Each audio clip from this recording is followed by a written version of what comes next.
आप लोगों का फर्स्ट लेक्चर है यहाँ पे इंग्लिश का, ठीक है ना। मैं यहाँ पे इंग्लिश ग्रामर पढ़ाती हूँ आप लोगों को, ठीक है। तो अगर हम बात करें ग्रामर की और उसके सिलेबस की, पहले थोड़ा बहुत एक आइडिया दे देती हूँ सिलेबस क्या रहेगा आप लोगों का, ठीक है ना। हम फिर वैसे स्टार्ट करते हैं आप लोगों के साथ, ठीक है।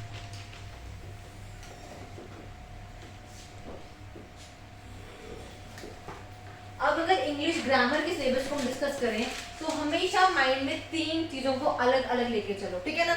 एक होता है नॉर्मली हम जिसको बोलते हैं ग्रामर, ठीक है। एक हमारा रहेगा वोकैबुलरी का पार्ट, एक को मैंने बनाया अपना रीडिंग कॉम्प्रिहेंशन, जिसको मैं आरसी लिखती हूँ यहाँ पे, ठीक है ना, रीडिंग कॉम्प्रिहेंशन।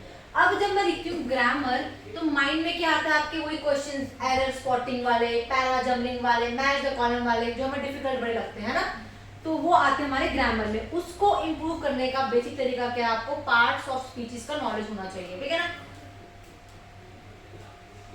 यहाँ लिख रही हूँ मैं अपना पार्ट्स ऑफ स्पीचेस, जिसमें हमारे noun, pronoun, verb, adverb, adjective, conjunction, preposition, articles सब इसमें आते हैं। हमारे ग्रामर का पार्ट है, ठीक है ना। इसमें हमारे टेंसेस भी आएंगे, सब्जेक्ट वर्ब एग्रीमेंट भी आएगा इसी के अंदर हमारा, ठीक है।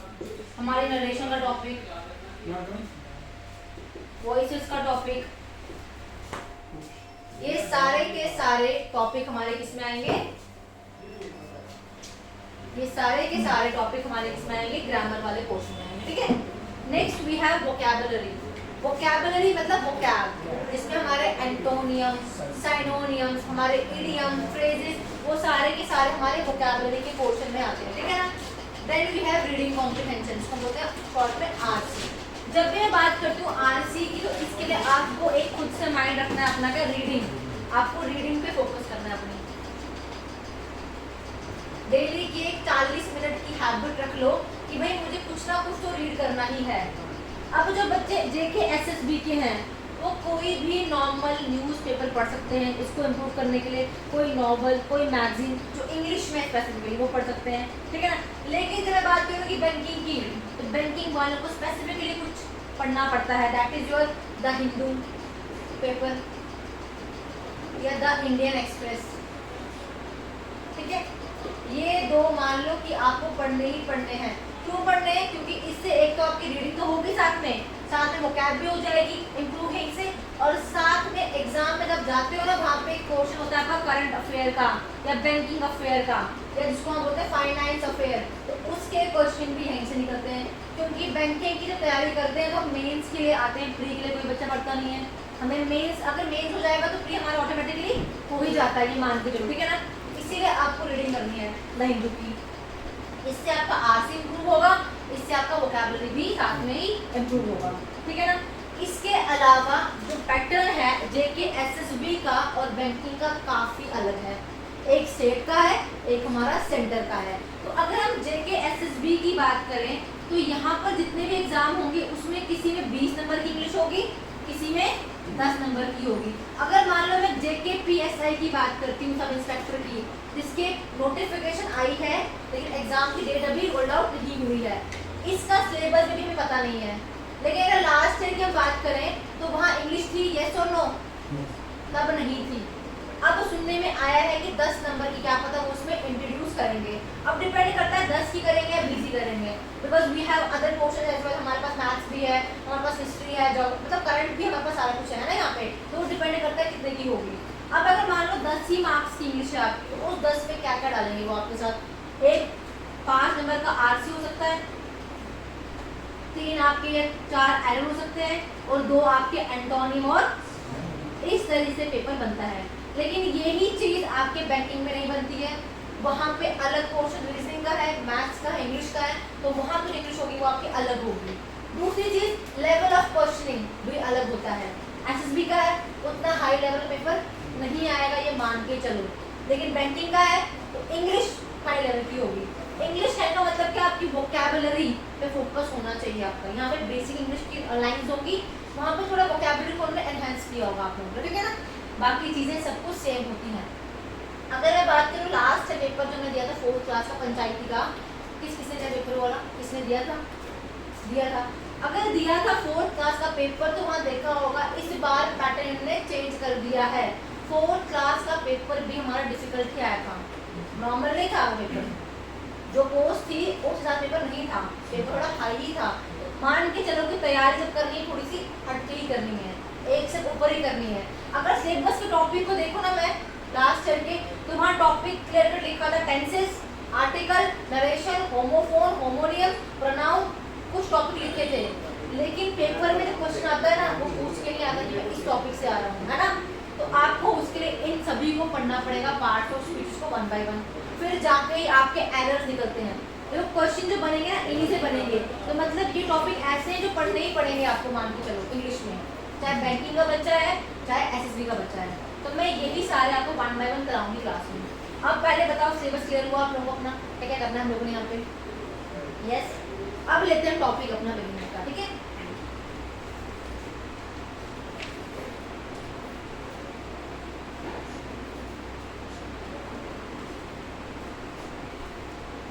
तो जो आज हम टॉपिक ले रहे हैं, पहला आप लोगों के साथ स्टार्ट कर रही हूँ मैं, दैट इज सेंटेंस। ग्रामर में सेंटेंस क्या होता है पहले इसको समझना बहुत ही जरूरी है, ठीक है। तो मैं लिख रही हूँ यहाँ पे सेंटेंस।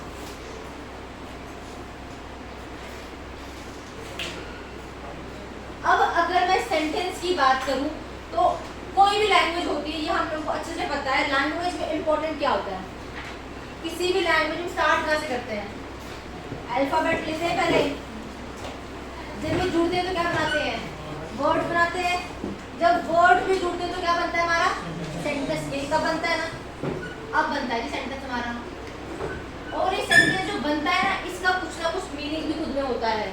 जैसे मान लो मैं एग्जांपल लिखती हूँ, Rahul is a good boy. Rahul एक अच्छा लड़का है। डिफरेंट डिफरेंट वर्ड जुड़े, एक सेंटेंस बना, और जो सेंटेंस बना उसका खुद में कोई मायने, खुद में कोई मीनिंग भी था। तो group of words that give certain meaning are termed as हमारा सेंटेंस। अब ये सेंटेंस कुछ भी हो सकता है, कोई विश हो सकती है, कोई कमांड हो सकता है, कोई स्टेटमेंट हो सकता है, कोई क्वेश्चनिंग हो सकती है। ये सारे के सारे हमारे ग्रामर में है क्या, जो भी हम कह रहे हैं जिसका कोई मीनिंग निकल के आ रहा है, वो है क्या, वो है हमारे सेंटेंस ही। समझ आ गया। नाउ सेंटेंस जो है ना, खुद में भी इसकी दो टाइप्स हैं। टाइप्स खुद में भी सेंटेंस की क्या हमारी दो टाइप्स है, ठीक है ना। तो अगर हम टाइप की बात करें, इसके पार्ट्स की बात करें, तो we have subject and predicate.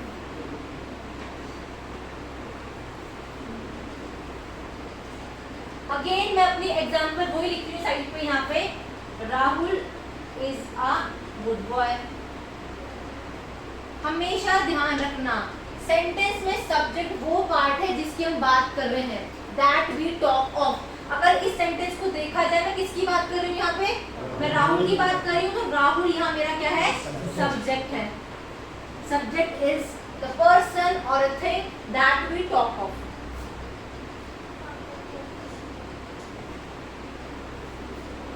साथ साथ में आप लोग भी शॉर्टकट वे में उतार लिया करो, ठीक है ना।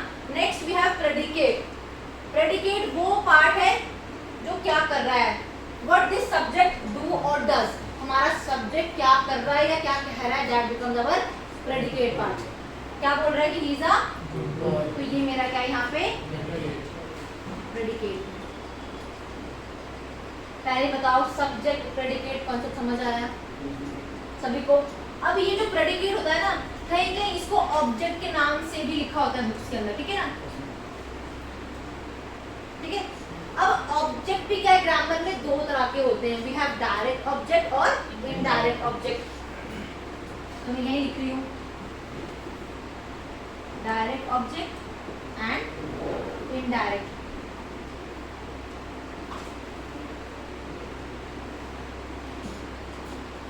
अब हमें डिफरेंस कैसे पता चलेगा कि सेंटेंस के अंदर डायरेक्ट ऑब्जेक्ट की बात की जा रही है या इनडायरेक्ट की बात की जा रही है। देखो नॉर्मली क्या होता है, किसी भी एक सेंटेंस की कंस्ट्रक्शन क्या होती है, सेंटेंस के पास सब्जेक्ट भी होता है, वर्ब भी हो सकता है, ऑब्जेक्ट भी होता है। ये तो भाई सब्जेक्ट वर्ब तो हर जगह होते ही होते हैं। सेंटेंस जब बड़े होते हैं तो उसमें भी क्या होता है, सब्जेक्ट एक हो सकता है, एक से ज्यादा, ऑब्जेक्ट एक हो सकता है, एक से ज्यादा हो सकता है, ठीक है ना।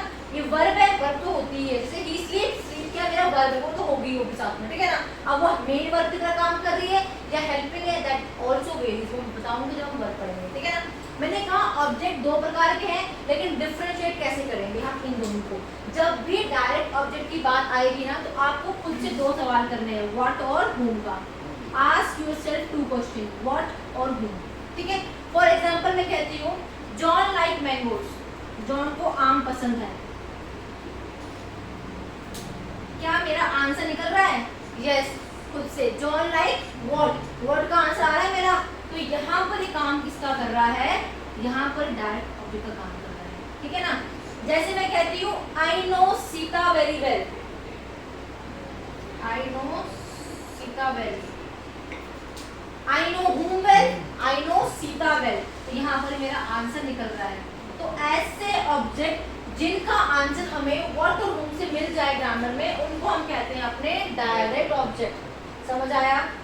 सेंटेंस के पास एक से ज्यादा ऑब्जेक्ट हो सकते हैं, मैंने पहले कह दिया आपको।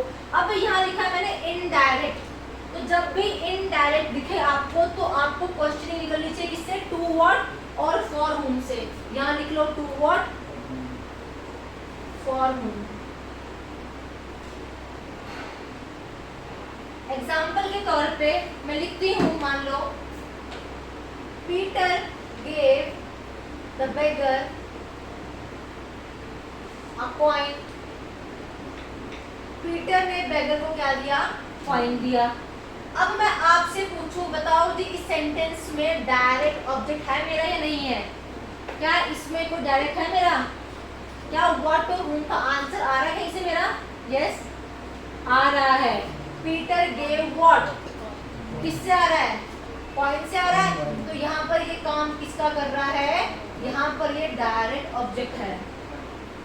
अभी मैंने कहा इनडायरेक्ट में टू व्हाट या फॉर whom, किसको दिया? द बेगर, तो ये क्या बन गया मेरा? Indirect object. समझ आया? व्हाट और whom direct, to whom for what या फॉर whom टू व्हाट हमारा इनडायरेक्ट। अगर अभी भी समझ नहीं आया तो एक ट्रिक ले लो, जो चीज नॉन लिविंग है, जैसे यहाँ कॉइन नॉन लिविंग है, थिंग है हमारे पास, तो ये हमारा डायरेक्ट रहेगा, ठीक है ना। नॉन लिविंग एंटाइटी या कोई भी चीज वो क्या रहेगी? हमारा डायरेक्ट रहेगा। द बेगर खुद में क्या लिविंग है, तो ये रहेगा मेरा इनडायरेक्ट। मैं लिखती हूँ लिविंग। समझ आया? सेम चीज मैं एग्जांपल लिखती हूँ आपके सामने यहाँ पे, Rohan is flying kite in the sky. क्या यहाँ पे कोई मेरा ऑब्जेक्ट है? Rohan is flying what? Kite. कहाँ पे उड़ा रहा है? In the sky. क्या स्काई का कोई ऑब्जेक्ट है? यहाँ पे स्काई का कोई ऑब्जेक्ट नहीं, स्काई खुद में वास्ट है, ठीक है ना। आई थिंक अब आपको डायरेक्ट और इनडायरेक्ट का कॉन्सेप्ट समझ आ गया होगा, ठीक है। दूसरी चीज ध्यान रखना, हमेशा सेंटेंस में सब्जेक्ट जो होता है ना हमारा, ये हमारा नाउन हो सकता है या ये प्रोनाउन हो सकता है, ठीक है। सब्जेक्ट इज आर नाउन और प्रोनाउन। जैसे हमने कहा था Rahul is a good boy, तो राहुल क्या था यहाँ पे? नाउन नहीं था कहीं ना कहीं ना, प्रॉपर नाउन। सेम टाइम पे जो प्रेडिकेट पार्ट है ना हमारा, ये हमारा हमेशा वर्ब से निकल के आता है, ठीक है ना। डिफरेंस सब्जेक्ट का और प्रेडिकेट का क्लियर हो गया। अब ये सारे को हम क्या बोलते हैं? सेंटेंस बोलते हैं, ठीक है ना। और जब सेंटेंस बनता है तो ये हेल्प करता है किसमें? पार्ट ऑफ स्पीचेस में। तो बेसिकली क्या बिल्डिंग ब्लॉक है इंग्लिश ग्रामर का? कौन? अपना पार्ट ऑफ स्पीच, ठीक है ना। इतना क्लियर हो गया। अब बात करते हैं अपने पार्ट ऑफ स्पीचेस, ठीक है।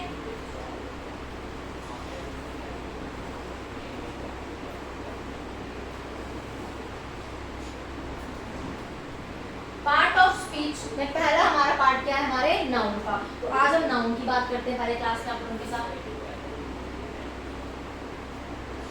अब मैंने लिखा नाउन, और मैं अगर आप ही से पूछूं नाउन क्या है, तो ऑब्वियसली आपने क्या है? Ma'am noun is the name of person, place और थिंग। कसूर आपका भी नहीं, हम सबको ऐसे ही पढ़ाया बचपन में कि भाई किसी इंसान का नाम हो, किसी जगह का नाम हो या किसी प्लेस का नाम हो, तो वो सब किसमें आते हैं? हमारे नाउन में आते हैं ना। तो इससे बेटर नहीं है कि हम नाउन को बोलेंगे noun is basically the naming word. किसी चीज का नाम देना नाउन है, किसी पर्सन का नाम देना। मान लो मैं लिखती हूँ राहुल, यहाँ पे नाम ही तो है ना, ये भी जगह का नाम जम्मू, ये भी तो नाम ही दे रहे हैं उसको। थिंग में मार्कर, पेन, ये भी तो नाम ही दे रहे हैं ना। बेसिकली नाउन क्या है हमारे ग्रामर में, नेमिंग वर्ड्स होते हैं। अब कोई भी पूछे नाउन क्या है तो आपने उसको बोले noun is the naming word grammar, ठीक है, समझ आ गया। अब आते हैं इसकी टाइप्स पे, ठीक है, वन बाय वन हम लोग।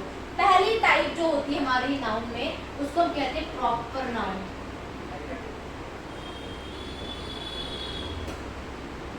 प्रॉपर मतलब पर्टिकुलर, मतलब स्पेसिफिक। जब किसी सेंटेंस में हम किसी प्रॉपर इंसान की, थिंग की, प्लेस की बात करेंगे, उसको हम बोलेंगे ग्रामर में क्या, प्रॉपर नाउन। जैसे मैंने लिखा था Rahul is a good boy, तो वो राहुल खुद में क्या था, मेरा पर्टिकुलर था ना वहाँ पे, तो उसी की बात करी थी, तो मेरा बन गया प्रॉपर नाउन वहाँ पे, ठीक है ना। नेक्स्ट टाइप होती है बस कॉमन नाउन।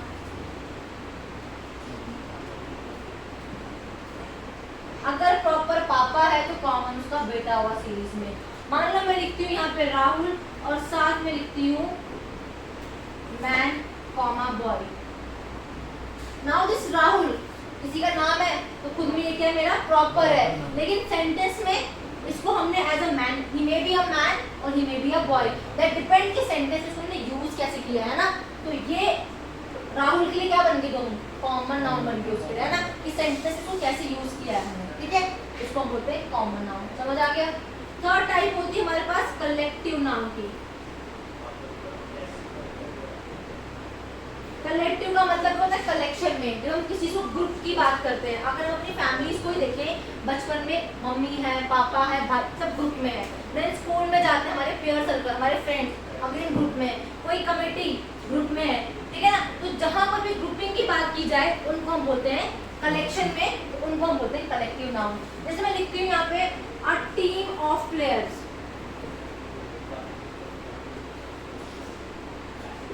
अगर इस सेंटेंस को देखा जाए, यहाँ मैं लिखा वर्ड प्लेयर्स, इस प्लेयर्स में क्या हमारे पास धोनी भी हो सकता है, इसमें हमारे पास विराट कोहली भी हो सकता है, तेंदुलकर हो सकता है, सहवाग हो सकता है। जब वो सब जुड़ते हैं तो बनती है हमारी ये टीम, और ये टीम यहाँ पर क्या है मेरा, ये कलेक्टिव नाउन है, ना कि वो प्लेयर्स। ये प्लेयर्स खुद में क्या है, कॉमन है, ये खुद में क्या है मेरे, कॉमन नाउन है। और अगर मैंने किसी का नाम लिख दिया स्पेसिफिक का तो बन गया मेरा वो प्रॉपर नाउन, ठीक है ना। तो यहाँ पर क्या है, कलेक्टिव नाउन है, ठीक है ना। जैसे मैं कहती हूँ अ क्लास ऑफ स्टूडेंट्स, स्टूडेंट्स में ये भी है, ये भी है, ये भी है, जब आप सारे जुड़ गए तो पूरी की पूरी क्लास बन गई। वो क्लास खुद में क्या मेरा कलेक्टिव नाउन है, लेकिन वो बच्चे मेरे लिए क्या है, उस टाइम पे कॉमन नाउन है। उसमें से किसी का नाम मैं ले लेती हूँ तो मेरे लिए बन गया प्रॉपर नाउन। ये तीनों सीरीज में आते हैं, समझ आ गया तीनों डिफरेंस क्या है तीनों के अंदर, यस और no.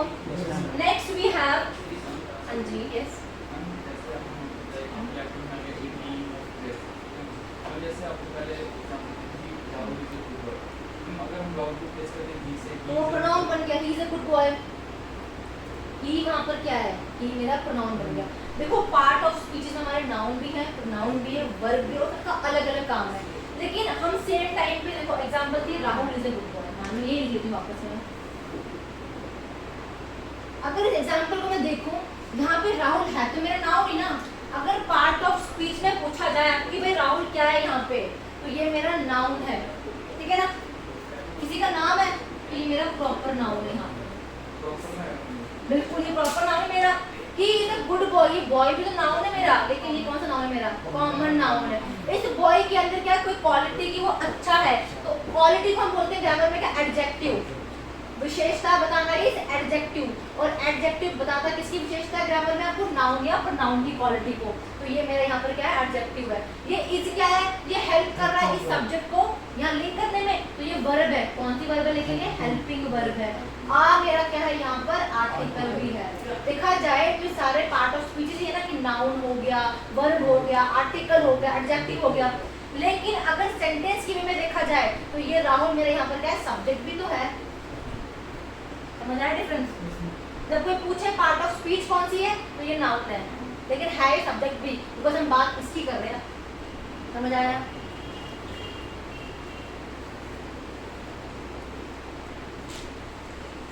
Next type we have abstract noun.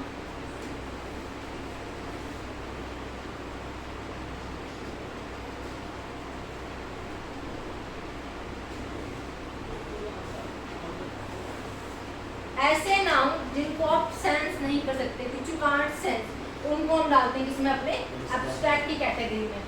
यहाँ मैं लिख दे रही हूँ साथ में कांट सेंस। जैसे हमारे फीलिंग्स, हमारे इमोशन, लव, एंगर, हेटेड, क्या हम ऐसे बोलते हैं कि यार मैं तेरे से 10 किलो प्यार करता हूँ या 5 किलो करता हूँ? नहीं ना, बिकॉज इट्स एन इमोशन। तो जो भी चीज इमोशन है जिसको हम सेंस नहीं कर सकते, हमारे किसमें आते हैं? वो एब्स्ट्रैक्ट नाउन में आते हैं। ठीक है, तो मैं लिख रही हूँ यहाँ पे love, anger, regret, happiness and so on. ठीक है, समझ आ गया? Next we have material noun.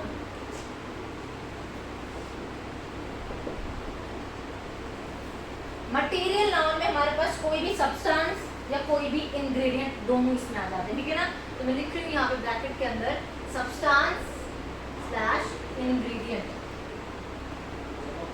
अब मेरा कहने का मतलब क्या है इस मटीरियल नाउन से? फॉर एग्जाम्पल मेरे हाथ में ये मार्कर है, ठीक है ना, पेन है मेरे हाथ में। ये पेन बना किसका है? इसके पीछे का मटेरियल क्या है? आपने खुद का प्लास्टिक। तो ये पेन है, खुद मेरा मटेरियल नाउन नहीं है ना, ये खुद मेरा कॉमन नाउन है, लेकिन हाँ बना किससे है?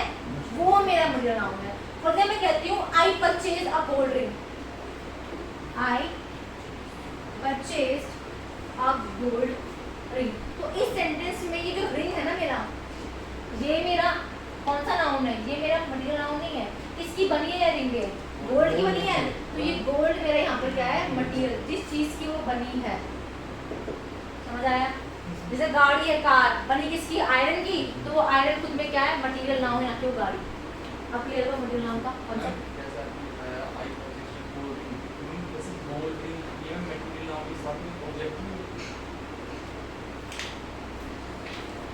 समझ नहीं क्वेश्चन। मटेरियल नाउन मतलब सेंटेंस के अंदर एक सेंटेंस लिखा ना, मान लो मैंने, इसके अंदर क्या क्या होता है? सब्जेक्ट हो सकता है, ऑब्जेक्ट हो सकता है। Subject that to talk of object, what that subject is does और डू, उसको हम बोलते हैं ऑब्जेक्ट। ठीक है ना, हर जगह पे आपको सब्जेक्ट ऑब्जेक्ट दिखेंगे नहीं, लेकिन मोस्ट ऑफ द टाइम क्या होता है हमें दिखते हैं सेंटेंस में। सेंटेंस में एक सब्जेक्ट है, दो है, ऑब्जेक्ट है एक या दो, इससे ज़्यादा हो सकते हैं। अब हम बात करें सिर्फ मटेरियल नाउन की, कि कोई सब्सटेंस या कोई इंग्रेडिएंट जिससे कोई चीज़ बनी है, उसको हम बोलते हैं मटेरियल नाउन में। I purchase a gold ring, यहाँ पे गोल्ड क्या बता रहा है? उसका बना है उस मटेरियल का, तो गोल्ड यहाँ पर क्या मटेरियल नाउन है। जो रिंग है हमारे खुद में का नाउन है, हमारा कॉमन नाउन है। अब क्लियर हुआ? Now six type is your countable and uncountable.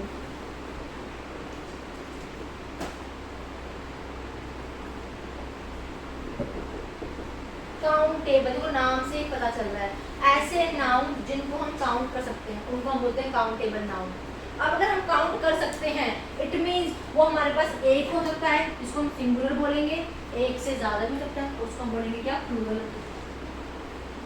जैसे मैं कहूँ कितनी चेयर्स इस क्लास में लगी हैं, तो आप बोल सकते हैं ma'am there are 30 chairs in this class. Count कर सकते हैं हम लोग, है ना, सिंगुलर भी हो सकता है, उससे ज्यादा भी हो सकता है। Next is your uncountable. Obvious नाम से पता चल रहा है, ऐसा कोई भी नाउन जिसको हम काउंट नहीं कर सकते ग्रामर के अंदर।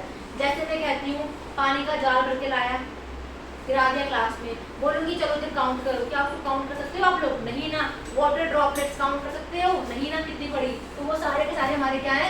अनकाउंटेबल। अगर वो अनकाउंटेबल मतलब खुद में क्या है? वो सिंगल है, वन है, और अगर खुद में वो वन है इट मींस ऑलवेज सिंगुलर। इनको हमने सिंगुलर की तरह यूज करना है। अब ये यूज कब आएगा? क्वेश्चन में आएगा, आपके एरर वाले क्वेश्चन में दिखता है। देखो टॉपिक को टाइप पढ़ना जरूरी क्यों है? बिकॉज जब क्वेश्चन बनता है तो इन्हीं टाइप के अंदर से होता है, वो एरर टाइप से ही आएगा, टॉपिक के नाम से नहीं आएगा हमारे को। और इनको पढ़ना जरूरी क्यों रहता है हमारे नाउन को? क्योंकि ये बार बार आगे डिस्कस करेंगे आर्टिकल में भी कि यार उस नाउन में ऐसा होता तो ऐसा होता, ठीक है ना, इसलिए इनको पढ़ाया जाता है आप लोगों को, कि आप लोगों का थोड़ा बेसिक जो हो ना थोड़ा फ्लरिश थोड़ा अच्छा हो जाए। समझ आया? ये था आपका कौन सा? Uncountable. Next type is gender based.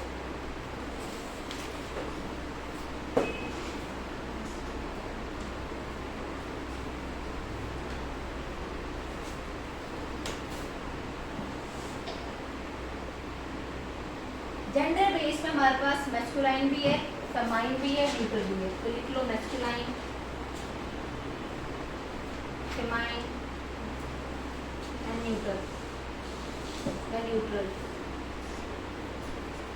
लिख लिया? एम फॉर मैस्कुलाइन मतलब मेल, है ना। ऐसा कोई भी चीज जहाँ पे मेल का नाम आ रहा है, बीट बॉय, बीट डच, किसी टाइगर, कोई भी चीज जो मेल के लिए है उसके लिए हम मैस्कुलाइन यूज करेंगे। F for famine that means female के लिए यूज करेंगे। न्यूटर मतलब नीदर मेल नॉर फीमेल, तो बचा क्या, नॉन लिविंग थिंग्स, कोई भी चीजें जो बच गई हमारी किसमें आएंगी, न्यूटर वाली कैटेगरी में आएंगी। समझ आ गया इतना। Then we have one category, इसी के अंदर इसको बोलते हैं जेंडर डेफिनेशन।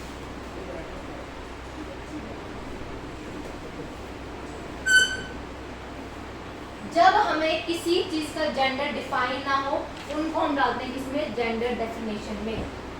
अगर देखा जाए, बोलती हूँ टीचर, तो क्या सिर्फ फीमेल की जो होती है, हम ऐसे बोलते हैं ही टीचर, शी टीचर, हम दोनों के लिए टीचर ही यूज करते हैं। पेरेंट, नेबर, ऐसे ही यूज करते हैं ना हम लोग। चिल्ड्रन, तो वो सारे किसमें आएंगे, हमारे जेंडर डेफिनेशन में आएंगे। लिख लो, when gender is not defined.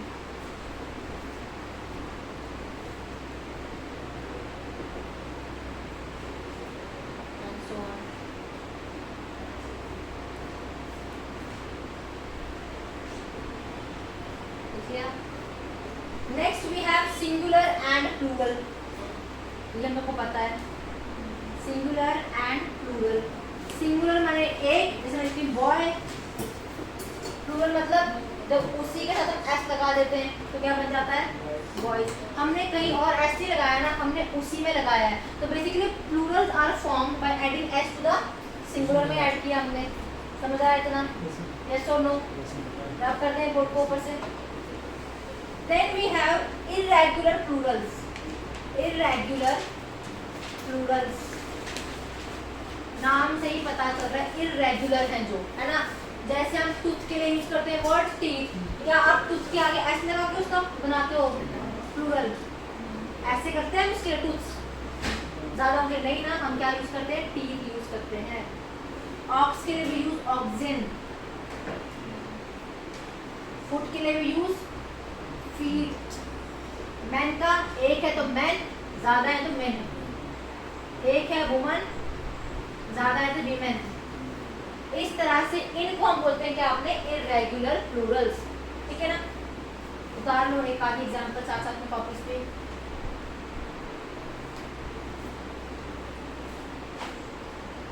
उतार लिए।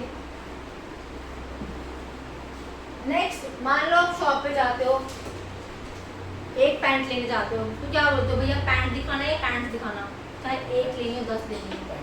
नॉर्मली हम लोग बोलते हैं पैंट, यही बोलते हैं ना। अगर एक लेने बोलते हैं पैंट दिखाना, एक ट्राउजर लेना हो भैया ट्राउजर दिखाना, यही बोलते हैं ना। लेकिन आप ग्रामेटिकली गलत हो, चाहे आपने एक देखनी हो 10 देखनी हो, always use S with them. Pants होता है, पैंट कुछ नहीं होता। ट्राउजर्स होता है, ट्राउजर कुछ नहीं होता। सीजर होता है, सीजर्स, क्या बोलते हैं मैम, सीजर्स देना ना कि सीजर देना, है ना। तो इनके साथ ऑटोमेटिकली एस लग जाता है, ठीक है ना, सीजर्स। ओट की ऐड देखते टीवी पे, ओट होता है, ओट्स होता है, ऑटोमेटिक एस लगा होता है। डिजीज का नाम देखिए, मम्स, ऑलरेडी एस लगा होता है, ये मम कुछ नहीं होता, इसमें एस लगा होता है। सेम मीजल्स, ऑटोमेटिकली एस लगा होता है, ठीक है ना। है क्या ये, इनको हम यूज से करते हैं, एक के लिए भी करते हैं और एक से ज्यादा के लिए भी करते हैं, ठीक है ना। तो ये कैटेगरी होगी, समझ आ गई वाले आपको। एक कैटेगरी हमारे पास होती है, जैसे हमारे मेटल्स हो गए, एक लेना हो गोल्ड, तब भी गोल्ड लिखोगे, ज्यादा तब भी गोल्ड लिखोगे, तो गोल्ड का लेते हो उसके आगे, नहीं ना। सिल्वर होता है या सिल्वर्स होता है, यही होता है ना। आयरन होता है या आयरन होता है। अगर एस लग गया तो मतलब मीनिंग बदल गया फिर, है ना। जैसे मैं लिखती हूँ एक वर्ड आर्म, एक लिखती हूँ आर्म्स, दोनों सेम है, नहीं ना। इसका मतलब क्या है, बाजू। आर्म्स का मतलब आर्म्स एंड एमिनेशन, जो आर्मी में यूज होते हैं। फर्क आ गया दोनों में ना, तो वो चीज आपको ध्यान रखनी है, ठीक है। अब हम बात करेंगे रूल्स की, इतना क्लियर हुआ। सिंगुलर, प्लूरल, हमने अभी सिर्फ नाउन पढ़ा, उसकी हमने टाइप देखी है, ठीक है ना।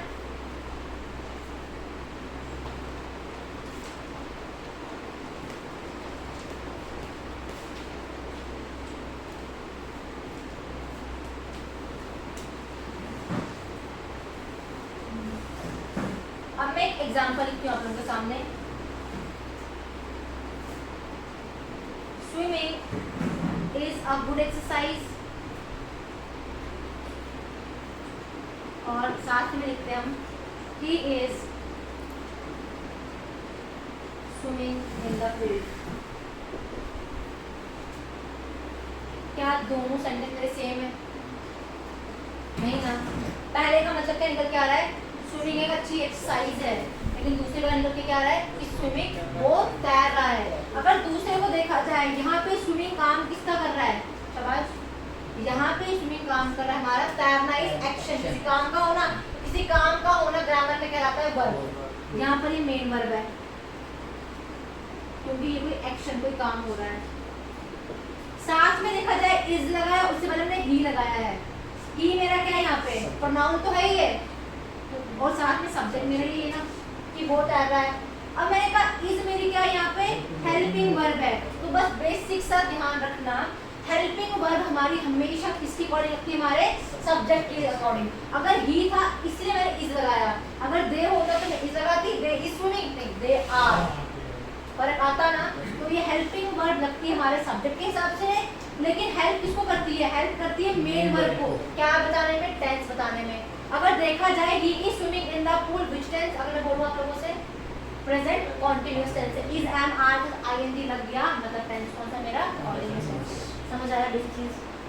अगर देखें इस एग्जांपल को, swimming is a good exercise, क्या यहाँ पर ये वर्ब का काम कर रहा है? स्विमिंग क्या स्विमिंग या वर्ब का काम कर रहा है? क्या ये एक्शन हो रहा है यहाँ पे? नहीं ना। नॉर्मल बोला जा रहा है कि स्विमिंग एक अच्छी एक्सरसाइज है, तो यहाँ ये काम किसका कर रहा है? एक्शन तो हो रहा है, लेकिन यहाँ पे नाउन की फॉर्म में है, तो मतलब नेम ऑफ एक्शन है, ये एक्शन नहीं है, उस एक्शन का नाम है यहाँ पे। तो नेम ऑफ एक्शन मैंने अभी कहा आपको, उसी को हम कहते हैं प्रॉपर नाउन। ठीक है।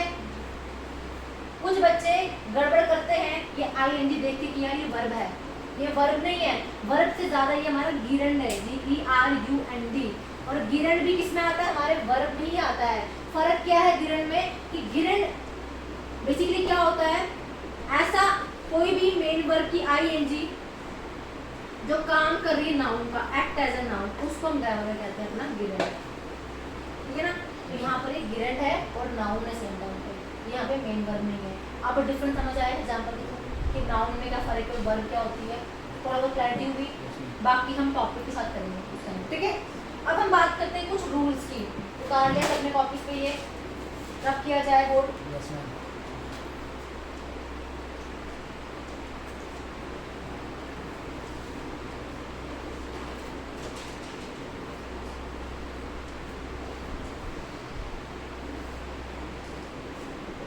पहला रूल बड़ा ही बेसिक सा है, कॉपीज पे लिख लीजिए आप लोग कि plurals are form by adding S to the singular. Plurals are form by adding S to the singular. Adding S to the singular.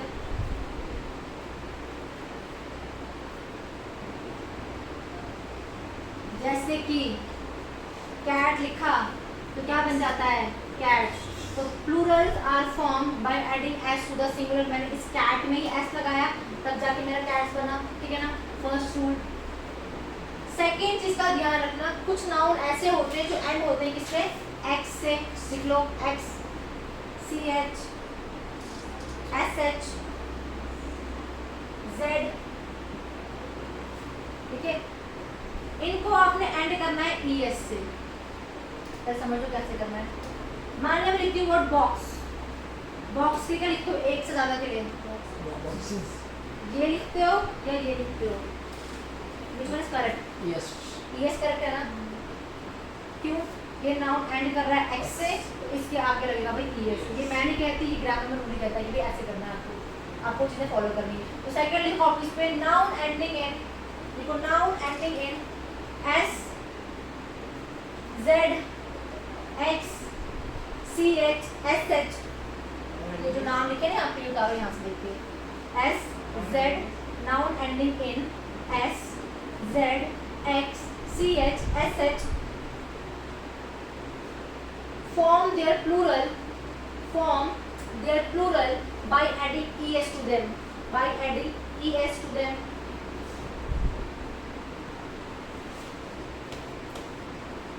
लिखा सभी ने? एग्जाम्पल यू हैव बॉक्स, या कोई और वर्ड ले लेते हैं हम लोग, मॉस ले लेती हूँ मैं, क्या बन गया? मॉसेस बन गया। बज ले लेते हैं हम, क्या बन गया? बजेस बन गया। ठीक है, इनको हमने एंड से किया, ईएस से किया अपना।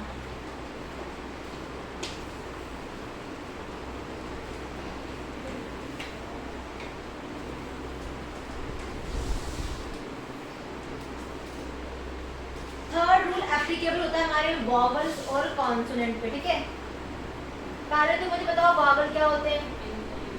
Yes, A E I O U. Grammar में A E I O you हमारे वावल है, बाकी जो बचा कुचा सारा का सारा हमारा कॉन्सोनेंट में। तो बस इतनों को याद कर लो 5। ठीक है ना? थर्ड ट्रिक एप्लीकेबल इन्हीं पे होती है। ठीक है ना? अब थर्ड ट्रिक कहती क्या आपकी कि कुछ नाउन जो है वो एंड होते हैं वाई से, उनके आगे या तो लगा होगा कॉन्सोनेंट या उनके आगे लगा होगा वावल, तो उनको हमने किससे एंड करना है, हमने वो देखना है। फॉर एग्जाम्पल मैं लिखती हूँ एग्जाम्पल बॉय, बॉय लिखती हूँ मैं बॉय, बॉय एंड किससे हुआ है? वाई से। इसके आगे ओ लगा है, ओ क्या है मेरा? वावल है, तो इसके आगे लिखते क्या हो? ऐसा करते हो। तो रूल यही कहता है कि noun ending in Y preceded by a vowel usually end with S. समझ आया? नहीं आया? अब एक और वर्ड लिखती हूँ मैं सिटी, क्या लिखते हो उसके एंड पे? आई एस लगाते हो? देखा जाए noun ending with Y but preceded by a T, क्या है? कॉन्सोनेंट है, एंड विद आई एस। तो noun ending with Y preceded by a consonant usually end with I S. इसकी एग्जांपल ये लिखी है, इसकी एग्जांपल यहाँ लिखी है। तो लिखो जी कॉपीज पे, noun ending in Y, noun ending in Y preceded by a consonant, preceded by a consonant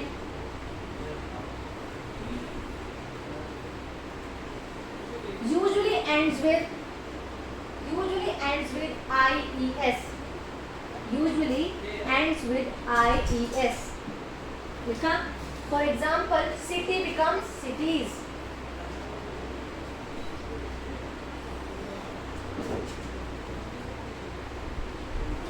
next लिखो noun ending with y, noun ending with y preceded by a vowel and with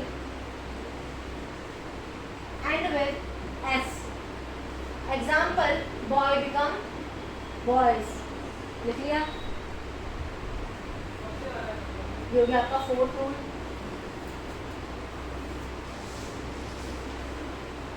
fifth trick कहती है भाई कि कुछ noun ऐसे होते हैं जो एंड होते हैं ओ से, उनके आगे भी क्या हो सकता है? कॉन्सोनेंट, और उनके आगे भी क्या हो सकता है? वावल हो सकता है। फॉर एग्जांपल मैं लेती हूँ आपके साथ हीरो वर्ड, एंड अब क्या हुआ है? यहाँ वाई तो नहीं लास्ट में, यहाँ वाई था, है ना? यहाँ पे एंड में ओ है, लेकिन इसके आगे फिर से क्या आ गया? हमारा कॉन्सोनेंट आ गया। तो एंड किससे करते हो इसको आप? ईएस से करते हो ना? तो noun ending with O preceded by a consonant usually end with es। समझ आया? और सेम चीज noun ending with o preceded by a vowel end with normally अपना s। अब इस और इसमें डिफरेंस क्या है भाई? ये y से एंड था, ये o से एंड है। एग्जांपल लेते हैं हम लोग पोर्टफोलियो, मानो करवाते हैं हम लोग, क्या लिखते हो? फोलियो से लिखते हो ना? ओ से एंड हुआ, लेकिन आगे आई है, और आई आपका वावल है, तो हमने उसको एंड से किया, एस से किया। समझ आया? क्लियर हुआ ये भी? इसके बाद सेवंथ ट्रिक जो रहती है हमारी, वो कहती है कि भाई कुछ नाउन ऐसे भी होते हैं जो एंड करते हैं हमारे एफ या एफ ई से, उनको हम कन्वर्ट करते हैं by using V E S. ठीक है? V E S. जैसे कि वर्ड लिखती हूँ बीफ, क्या लिखते हो बीफ के लिए? ये लिखते हो या ऐसे वाला लिखते हो? ये सही है ना? VES गलत है ऐसे, ठीक है ना? सेम टाइम पे वाइफ, बेसिक एग्जांपल लेते हैं। वाइफ का क्या बनाते हैं? प्लूरल वाइफ से बनाते हैं। ठीक है? तो लिख लो नाउन एंडिंग विद f/fe, या इसी शॉर्टकट में उतार लो कॉपीज पे, f/fe इक्वल्स टू VES।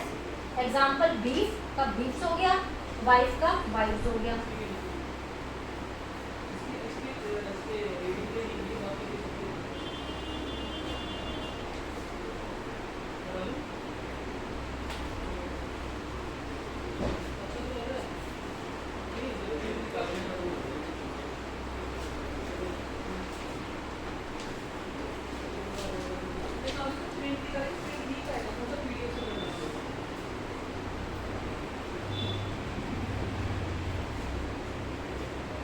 ये था बिल्कुल बेसिक टॉपिक, क्या था, टाइप्स क्या थी और कुछ रूल्स कि कैसे सिंगुलर से प्लूरल बनते हैं हमारे, ठीक है ना।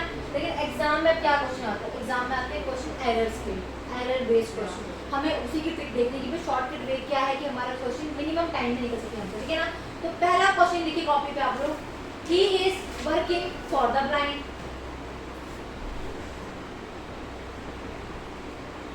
He is working for the blinds, for the blinds. Second लिखिए, she like to feed the poor.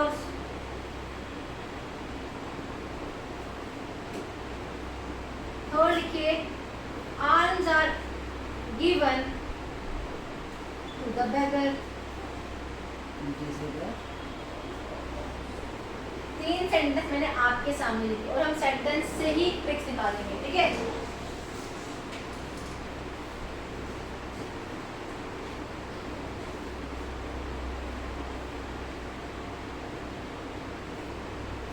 Discuss करेंगे तो हम लोग।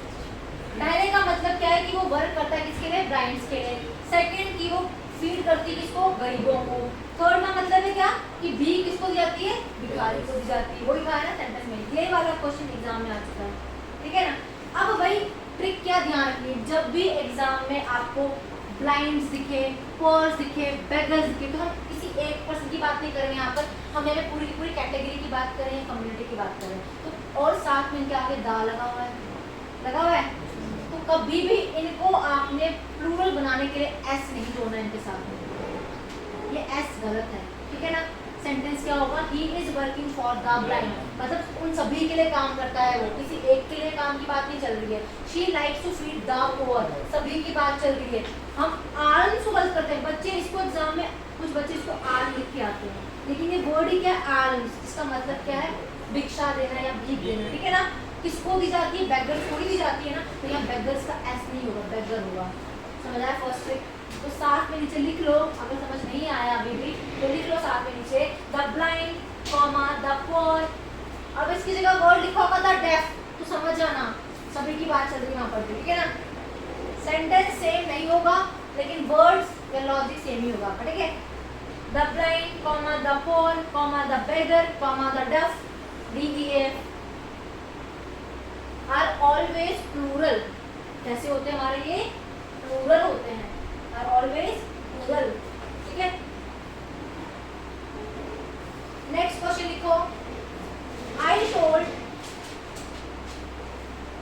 These news to my father.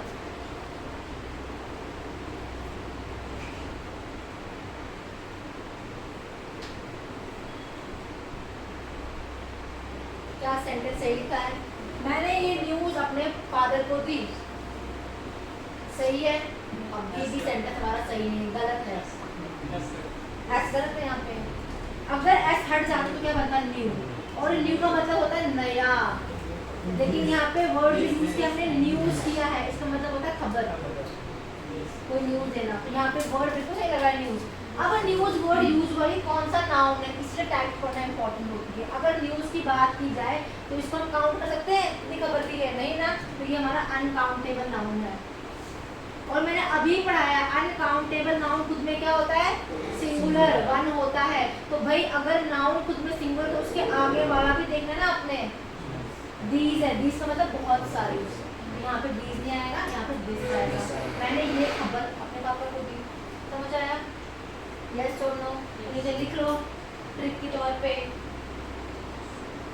News is a singular uncountable noun, news is a singular uncountable noun, therefore it has to be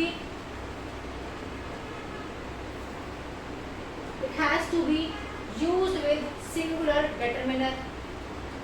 Therefore it has to be used with singular determiner. देखिए आप सभी ने, it has to be used with singular determiner. ये this किसका काम कर रहा है यहाँ पे, determiner का काम कर रहा है यहाँ पे, देख लिया सभी ने, yes or no? एक और क्वेश्चन है कॉपीज पे. The teacher gave us many advices. The teacher gave us many advices.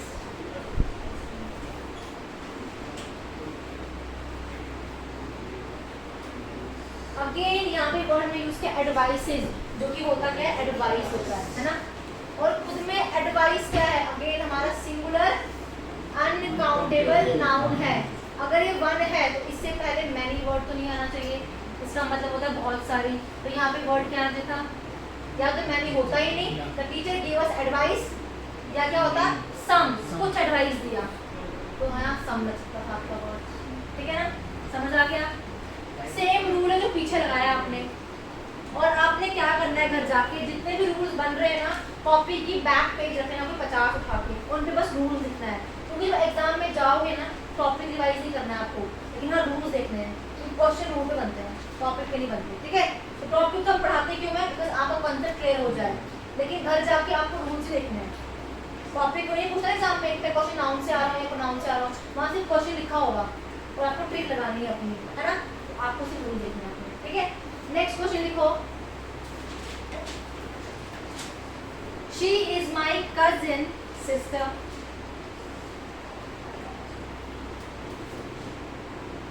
She is my cousin sister. Yes, अभी हम बिल्कुल बेसिक वाले क्वेश्चन कर रहे हैं आप लोगों के साथ. ठीक है ना, सिस्टर्स होगा, सिस्टर नहीं होगा. यस, यहाँ सिस्टर नहीं होगा. कभी भी कजिन वर्ड के आगे आपने सिस्टर या ब्रदर नहीं लगाना है. और दूसरी चीज देखी जाए तो शी लगा हुआ है ना, ऑलरेडी बताया कि वो लड़की है, तो आगे इसको सिस्टर नहीं लगाना आपने. She is my cousin, that's it. या ही इज माई कजिन. कभी भी कजिन सिस्टर, कजिन ब्रदर नहीं होता. ठीक है ना, कजिन ही होता. ठीक है, नेक्स्ट क्वेश्चन लिखो. I would like to buy some furnitures. I would like to buy some furnitures. Some furnitures. कुछ furnitures खरीदने हैं मुझे. Next लिखो. Have you got any informations?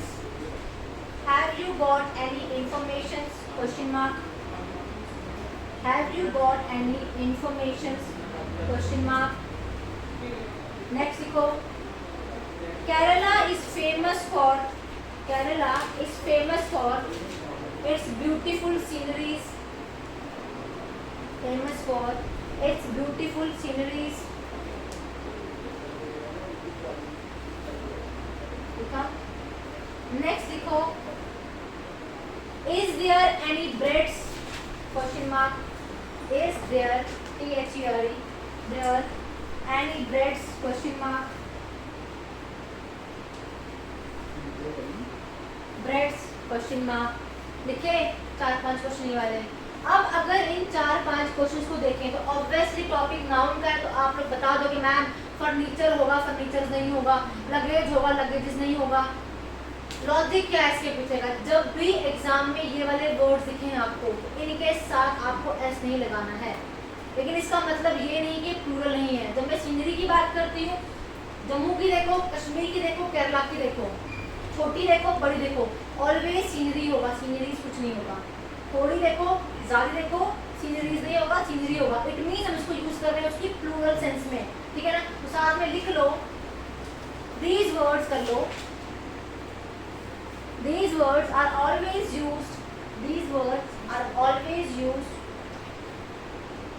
in singular. In word को आप dash कर लेते. ठीक है, these words are always used in singular.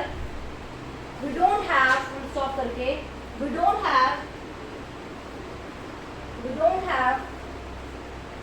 to make their plural forms by adding s or es. We don't have to make their plural forms bye adding S और E S, ठीक है। देखिए ये था कुछ बेसिक ट्रिक्स फाइंड आउट करने के लिए, किसके लिए, आपके नाउन का सेंटेंस में, ठीक है ना। लेकिन इतने में बात खत्म नहीं होती टॉपिक की, अभी हम करेंगे इससे एक ऊपर लेवल, हाई लेवल की क्वेश्चन, वो मैं कल कराऊंगी आपको एरर्स की फॉर्म में, क्योंकि एग्जाम में क्वेश्चन आता है ना आपको, तो आपको एरर्स की फॉर्म में आता है, तो हम करेंगे वो कल। टिल देन यही टॉपिक को अच्छे से रिवाइज करके आना, पढ़ के आना बस कुछ, ठीक है ना। बाकी जो भी ट्रिक्स बनेगी कल, वो बनेगी मेन ट्रिक्स आपको, ठीक है। कोई डाउट, कोई दिक्कत? No. Thank you class, have a nice day.